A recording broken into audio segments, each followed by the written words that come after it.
నూతన సంవత్సర వేడుకల వేళ రాష్ట్ర రాజధాని హైదరాబాద్ వ్యాప్తంగా పోలీసులు డ్రంక్ అండ్ డ్రైవ్ తనిఖీలు చేపట్టారు.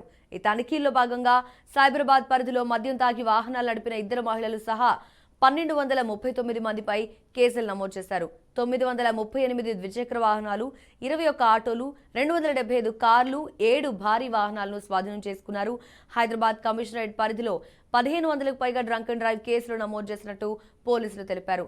ఈ తనిఖీల్లో పోలీసులతో పలు చోట్ల వాహనదారులు వాగ్వాదానికి దిగిన సందర్భాలు ఉన్నాయి.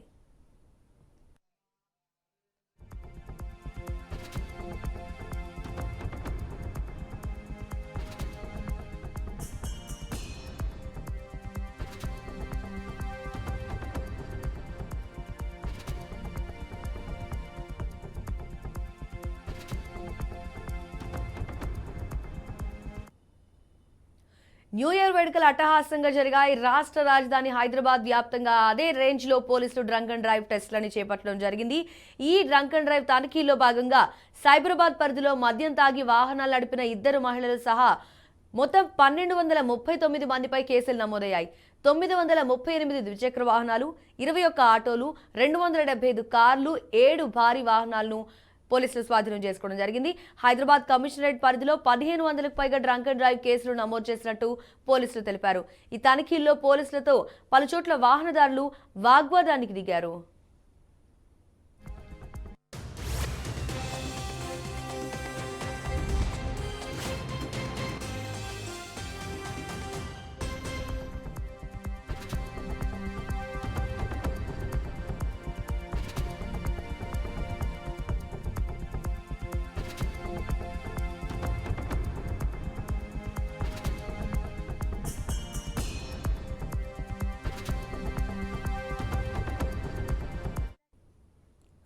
నిన్న న్యూ ఇయర్ సందర్భంగా హైదరాబాద్ వ్యాప్తంగా చాలా ఏరియాల్లో ట్రాఫిక్ జామ్ అయింది. ట్రాఫిక్ జామ్ కి కారణాలు ఈ డ్రంక్ అండ్ డ్రైవ్ టెస్ట్ అని రకంగా చెప్పినప్పటికీ కూడా పోలీసులు ప్రజా భద్రత రక్షణ గురించి ఆలోచించి మాత్రమే ఈ డ్రంక్ అండ్ డ్రైవ్ టెస్టులు చేసినట్టుగా తెలుస్తోంది.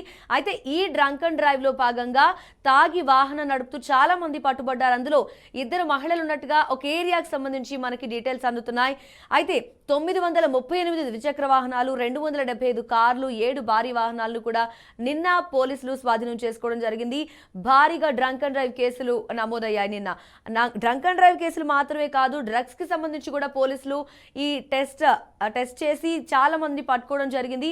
హైదరాబాద్ వ్యాప్తంగా డ్రంక్ అండ్ డ్రైవ్ తనిఖీల కారణంగా చాలా వరకు పోలీసులు వాహనాల్ని, ద్విచక్ర వాహనాలు, ఆటోలు, కార్లని కూడా సీజ్ చేయడం జరిగింది. ఎక్కువ ద్విచక్ర వాహనాలే పట్టుబడ్డాయి.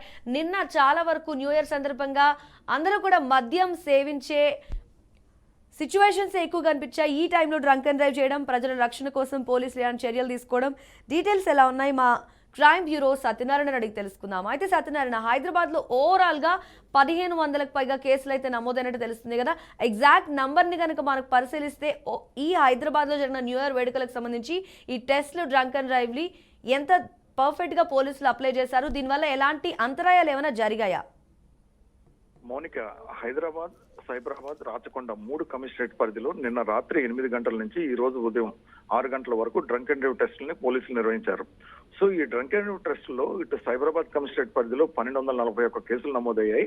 అదేవిధంగా రాచకొండ కమిషనరేట్ పరిధిలో 500 పైన కేసులు నమోదయ్యాయి.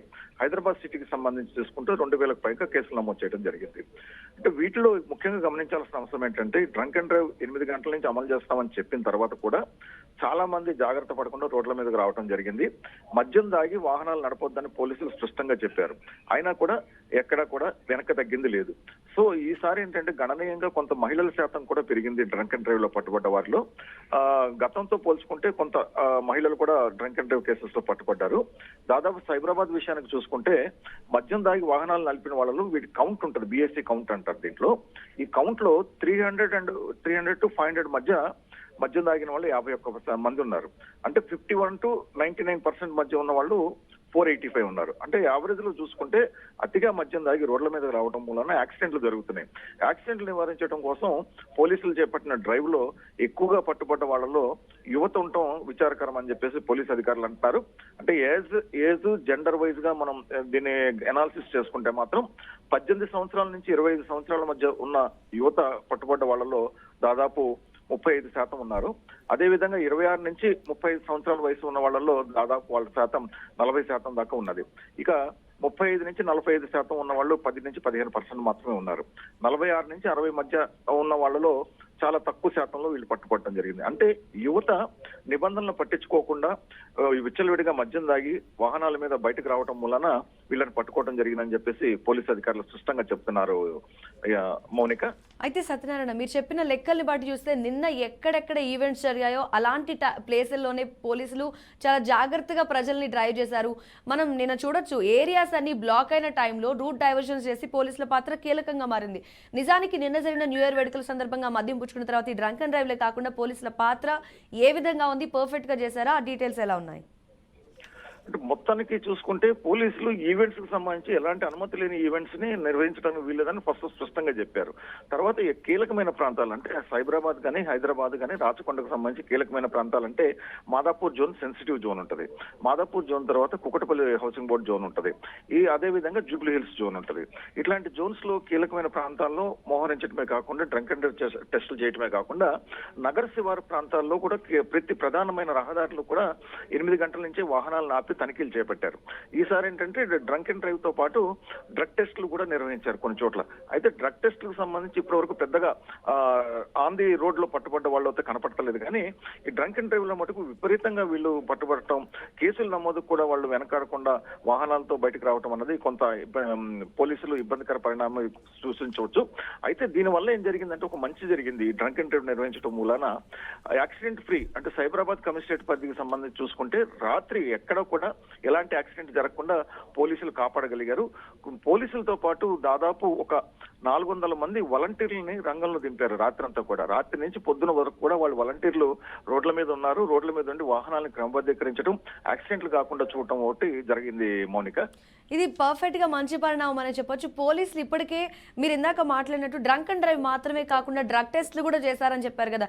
నగరంలో డ్రగ్స్ నిర్మూలించాలి అనే ఒక ఉద్దేశం ప్రకారం న్యూ ఇయర్ సందర్భంగా చాలా వరకు డ్రగ్స్ సరఫరా అవుతాయన్న నేపథ్యంలో పోలీసులు తీసుకున్న యాక్షన్ సఫలమైందంటారా? 100% మౌనిక.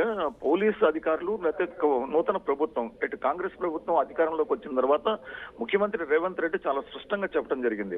హైదరాబాద్ కానీ తెలంగాణ కానీ, తెలంగాణలో డ్రగ్స్ అన్న మాట వినపడటానికి వీల్లేదు, గంజాయి అన్నది కనిపిస్తే మటుకు తాట తీస్తామని చెప్పేసి స్పష్టమైన హెచ్చరికలు చేశారు.